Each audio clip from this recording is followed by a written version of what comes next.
One kid killing the parents is a bad seed. Two kids killing the parents is a bad family.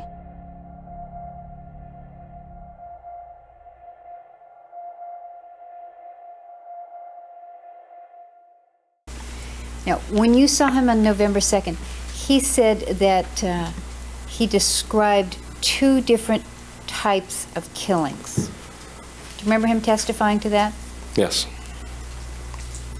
And he said that one killing was premeditated and involved a plan and a job that needed to be accomplished, something that had to get done. There weren't any feelings, and that the second kind of killing was something that just came up all of a sudden. There wasn't any premeditation. It was like walking in and finding your wife with a lover, something like that. Do you remember him testifying here to that effect? Right. And that the second one was out of intense emotion, and it was just something that came out right away. Right. Did you have some sort of discussion with him with regard to different kinds of killings? Did he describe? No, just those two. Okay. How did he describe them for you? Well, the first one was simple. That he basically just said it's when a man comes home and finds his wife in bed with someone else, and he had no idea, and in the spur of the moment, he just, I guess, kills the guy, or whatever he said. And then the second one was something where you knew what the problem was, and it was sort of an ongoing thing, and this happened as a result of that. And you know, he used the words you described there. I'm not exactly sure, because it was a much more complicated version and there was no example. It was just sort of more theoretical, and I just felt like... When you say a much more complicated version, right. You mean he gave you lots more facts than he gave when he testified here? He gave no facts, just a larger theory. Okay. And did you and your brother pick one of those two? Yeah, I'm not sure which one of us picked, but I know that we both agreed that it was more, neither one fit. It certainly wasn't the first one. And why do you say it certainly wasn't the first one? The first one's where a husband comes home and finds his wife in bed, something like that. Right. Why wasn't it that one? Well, because we knew that was something that was sort of like a surprise, and that the person didn't know anything about the situation until he walked in the room, and that certainly wasn't what happened. And it was more like the second one, where we knew what the threat was and what the issue was and the problem, and we had taken steps to protect ourselves, and this had sort of occurred because of that, and it was just more like the second one. So we just said that it was more like the second one. Now, when he described it here, he said he used words like premeditated, a job that needed to be accomplished, weren't many feelings. Is that what you agreed with? Is that the way he described it to you? No, he didn't say anything about a job needed to be accomplished or anything like that.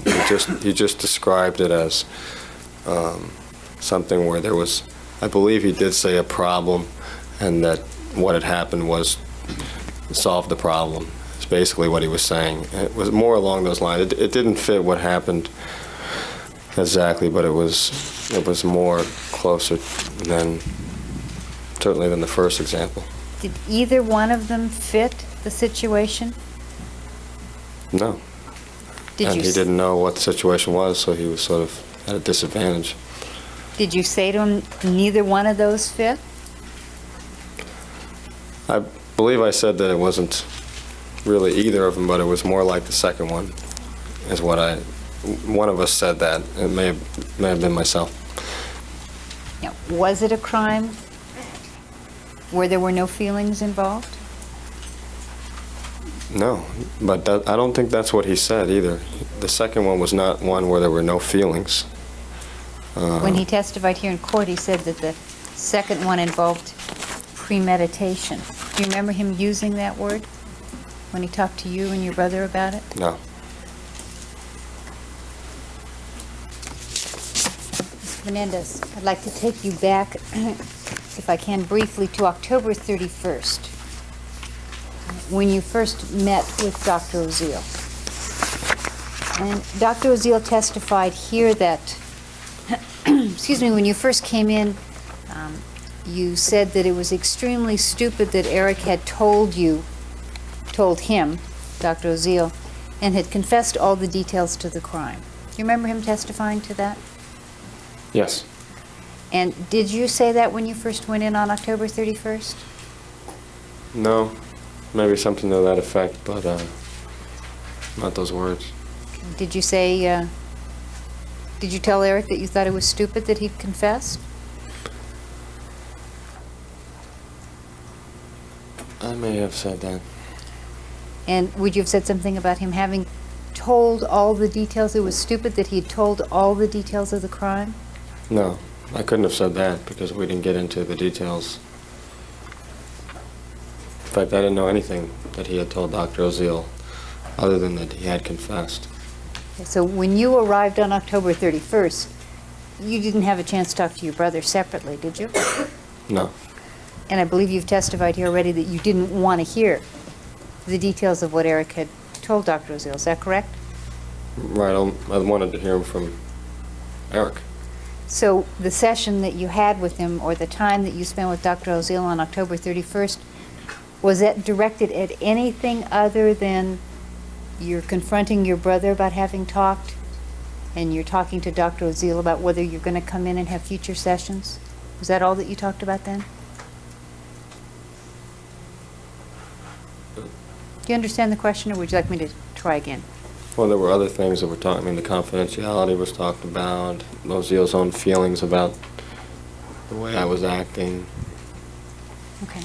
Was there any discussion about the details of the crime? No. Was there any discussion about what specifically Erik had told Dr. Oziel? No. Did you say to him that since Erik had now told the details of the crime, it wasn't a perfect murder anymore? No. Did you ever tell him it was a perfect murder? No. Dr. Oziel said that when you first came in, you were very fearful that he would go to the police or tip the newspapers, and that you didn't believe there was any way for you to be safe now that Dr. Oziel had the information. Did you say something like that? Something like that, yeah. Were you interested in giving him any more information? No. Especially in that session. Did you say something to Dr. Oziel such as that you'd have to figure out what to do about the problem? I told him I hadn't decided what to do as far as whether I would agree to have a session with him and Erik again and discuss anything. Basically, I didn't want to talk about anything at that point. And I wasn't sure whether I would be seeing him again or not.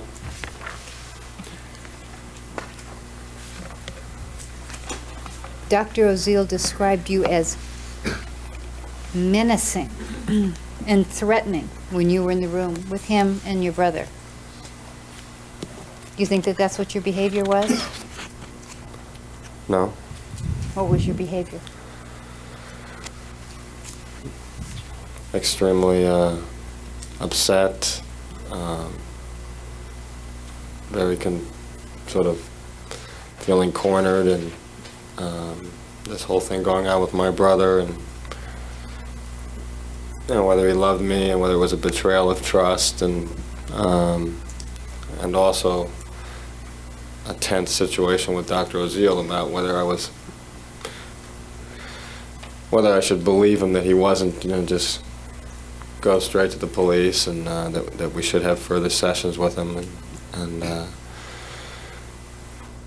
it was very tense And he did say that I seemed menacing to him, but I didn't mean to get him that impression.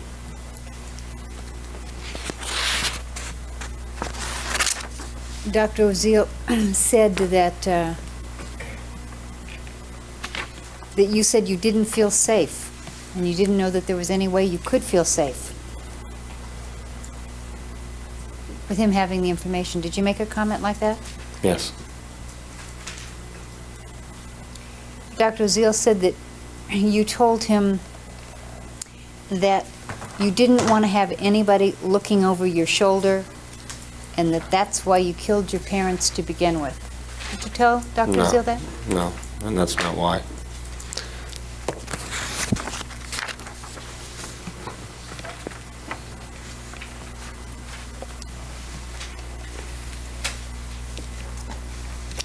Dr. Oziel said that that you seemed threatening and unhappy, and that some of it was directed toward Dr. Oziel, some of it toward Erik, and that Erik was getting increasingly agitated. Do you remember him testifying to that? Yes. And was Erik getting increasingly agitated? Yes.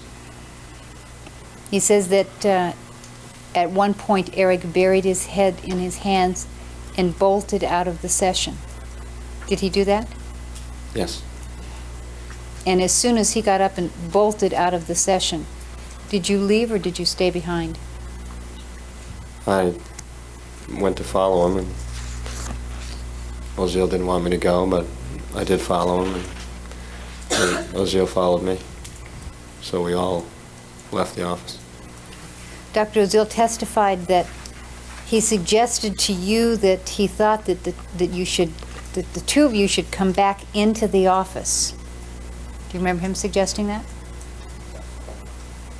Well, not exactly. It was clear that Erik was not coming back into the office. He was leaving. But he did want me to come back in the office, and I was not hysterical and crying, and so I could have gone back up. I just told him that I needed to take care of Erik, and we could do it another time. Did Dr. Oziel say anything to you about feeling threatened? Yes. And what did you say to him? Or did you say I don't think I said anything. I mean, I was rushing to get my brother, and at some point in there, he said that he did not feel comfortable with the way the session was ending, that he felt threatened. And he might have said it earlier, too, actually. He said that I seemed menacing to him, and that he may have said, I feel threatened by the way you're acting. So he might have said it twice. And Dr. Oziel testified that you said you weren't going to come back to the session, that you wanted to talk to your little brother, and that basically you just wanted to talk to your little brother before you decided whether or not you were going to talk to him anymore. Right. Did you say that? Right. Dr. Oziel said that you told him that you weren't sure that you wanted to talk to him anymore at all. And Dr. Oziel concluded that that was extremely menacing. Did you say you didn't want to talk to him anymore at all? I said that I wasn't sure. That would have been earlier. Dr. Oziel said that you shook his hand and said, "Good luck, Dr. Oziel." And he testified that he took that to be menacing and threatening also. Do you remember shaking his hand? Again, I think it's in the hallway when I attempted to say goodbye to him before he followed me downstairs anyway. I may have said something like that, although I don't know what it was that he said that would have made me say good luck to him. I don't know if I said goodbye or what. So I don't know. I could have.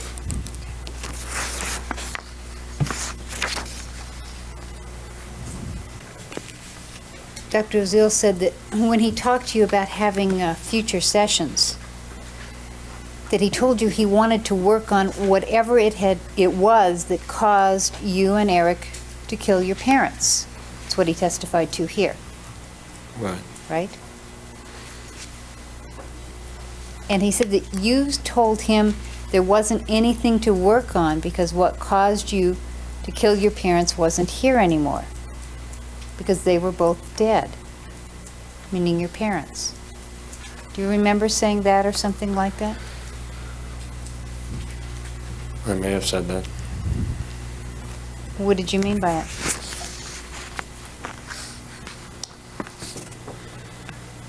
Well, that came because he was wanting to go farther than just figuring out why this happened and trying to, figure out the reasons for why he wanted to do actual, more in-depth, like, therapy with me. And I felt very uncomfortable with him. I had felt uncomfortable with him in the past. And I think he knew at that point that I was feeling very distrustful and uncomfortable with him. Although at that point, things were pretty good in the session. But still, I did not want to really work on like he wanted to, whatever it was that I was feeling, either before or after or because of what happened. And so I just tried to cut it off. And I made a statement that basically, I don't want to work on anything with regards to me because, he believed it was because of things my parents were doing or the dynamic, and, the family was broken at that point, and my parents were dead. And there was nothing, whatever had caused it in his mind was gone. It was over with. Whether it be the control or whatever. And so I'm pretty sure I remember saying something like that, although I don't think I used those words, but